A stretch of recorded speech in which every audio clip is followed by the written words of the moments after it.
আসসালামু আলাইকুম। আওয়ামী লীগকে নিষিদ্ধ নিয়ে এখন উত্তপ্ত রাজনৈতিক মাঠ।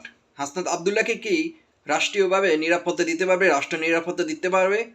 হাসনাত আবদুল্লাহর মতো আমার মনে হয় না এই গত ৫০-৬০ বা এই বিগত রাজনীতিক বছরে কখনো দেখি নাই কোনো রাজনীতিবিদ বা কোনো লোক এভাবে সাহসীভাবে কথা বলতে।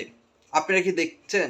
অবশ্যই কমেন্ট করবেন। আমার মতো হয়তো আপনি এরকম কাউকে দেখেননি। যে কোনো দলের লোকে হোক, যে হাসনাত আবদুল্লাহ যে সাহসের কথা বলেছেন, সরাসরি ইন্ডিকেট সে গোপনীয়তাভাবে কোনো কিছু রাখেনি, সরাসরি বলে দিয়েছে ক্যান্টনমেন্টের ইশারায় আওয়ামী লীগকে পুনর্বাসন করা হচ্ছে বা রিফাইন্ড করা চেষ্টা চলছে। সে সরাসরি কিন্তু বলে দিয়েছে। তার এই কথাটা বলার পর থেকে উত্তপ্ত হয়ে গিয়েছে এখন রাজনৈতিক মাঠ এবং কি রাজপথ। এটা আপনারা কিভাবে নিচ্ছেন, কিভাবে দেখছেন?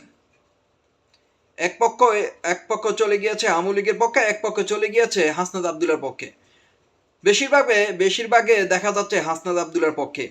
হাসনাত আবদুল্লাহ যে যৌক্তিক কথা বলেছেন সেটার পক্ষে চলে গিয়েছে। এখন রাষ্ট্র কি হাসনাত আবদুল্লাহকে নিরাপত্তা দিতে পারবে? আজকে দেখলাম সেনাবাহিনী ঢাকা শহরের বিভিন্ন জায়গায় বিভিন্নভাবে জোরদার করা হয়েছে। তো সেনাবাহিনী কিন্তু একটি ভূমিকা আমি লক্ষ্য করছি দীর্ঘদিন ধরে ৫-৬ মাসে, যে নির্বাহী ম্যাজিস্ট্রেট ক্ষমতা রয়েছে। কিন্তু সারা বাংলাদেশে সারা বাংলাদেশে চলছে কি ওইসব কাজ। একজন শিশু থেকে বৃদ্ধ বয়স্ক পর্যন্ত কেউ রেহাই পাচ্ছে না।